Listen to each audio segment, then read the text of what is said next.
Bien le bonjour et bienvenue à cette nouvelle vidéo. La plupart des Américains pensent que le 11 novembre a pour but d'honorer les anciens combattants. Mais, comme tant d'autres choses dans l'histoire du pays, le 11 novembre a une signification cachée connue d'un petit nombre de satanistes puissants et financièrement élites communément appelés Illuminati. L'histoire des États-Unis est comme un assemblage de pratiques à la fois chrétiennes et illuminées. L'influence des Illuminati a prévalu tout au long de l'histoire américaine, mais elle s'est encore renforcée ces dernières années, alors que l'influence du christianisme s'est affaiblie. Un excellent exemple d'influence Illuminati se trouve dans le mémorial des anciens combattants, situé à Anthem, en Arizona. Il aurait été construit pour honorer les anciens combattants, mais le mémorial unique aux 5 piliers prouve que les concepteurs avaient un autre programme. Des ouvertures rondes dans chacun des 5 piliers s'alignent parfaitement une fois par an avec les rayons du soleil pour former un projecteur solaire parfait sur une mosaïque du Grand Saut des États-Unis à 11h11 le 11 novembre, jour des anciens combattants. Le Grand Saut est rempli de symboles occultes, tous revêtant une grande importance pour les Illuminati. La montée du phénix représente la montée d'une nouvelle monnaie mondiale, d'un nouveau gouvernement mondial, d'une nouvelle religion mondiale, de nouvelles lois mondiales et d'un nouveau leader mondial, identifié dans la Bible comme l'homme du péché, le fils de perdition, l'homme sans loi, l'antéchrist et la bête. Les occultistes cachent leurs projets à la vue de tous, ce qui amène tout le monde à penser que c'est une chose, alors que depuis le début, c'était quelque chose de complètement différent. Le mot novembre est issu du latin novem, qui signifie 9, car il était le 9e mois de l'ancien calendrier romain.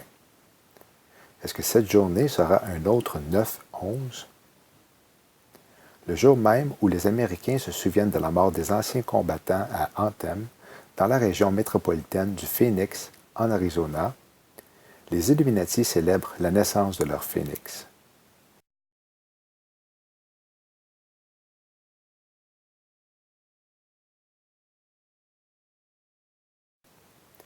Voilà maintenant 30 ans, le magazine The Economist de 1988, dont 50% appartient à la famille Rothschild, qui a contrôlé les systèmes financiers internationaux depuis maintenant 250 ans, affichait sur la page couverture un phénix maçonnique debout sur une pile de monnaie en feu et un médaillon en or accroché à son cou indiquant 10-10 Phoenix 2018, ayant comme titre « Préparez-vous pour une monnaie mondiale ».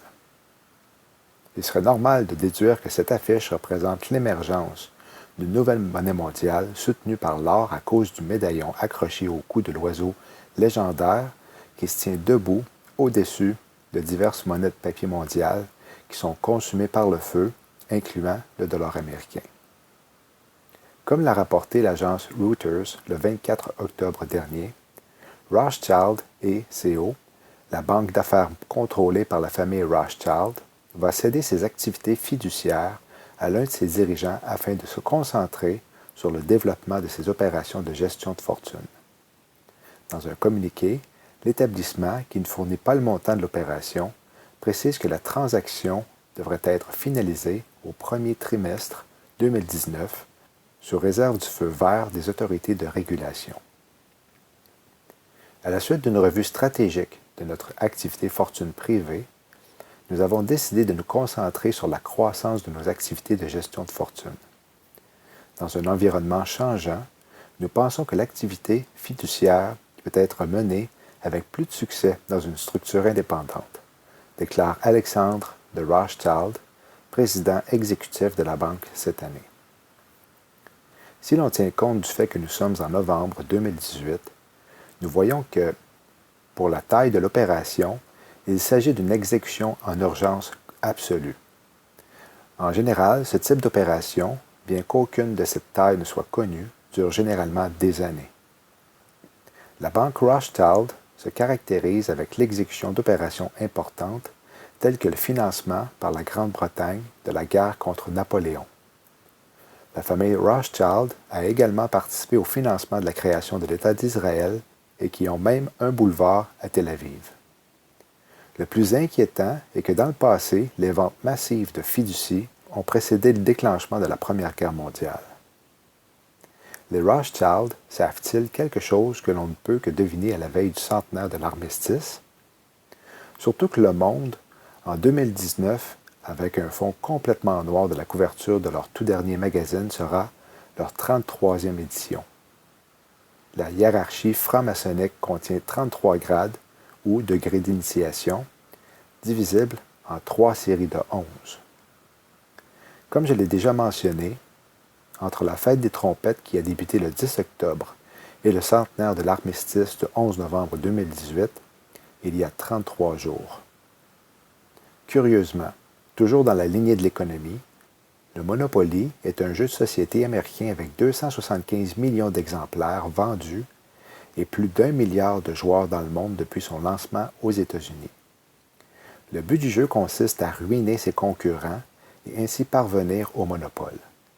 Depuis plus d'1 mois maintenant, lorsque je me rends au travail, mon attention est dirigée à toutes les fois sur une affiche faisant la promotion d'un de leurs concours qui a débuté le 10 octobre et se terminera demain, le 11 novembre. Toute une coïncidence. En janvier 2018, la direction a annoncé la sortie en automne 2018 d'une nouvelle version du jeu, l'édition Trichard, car elle permet d'enfreindre les règles. Voilà pour d'autres infos importantes que j'avais à cœur de vous partager. À bientôt.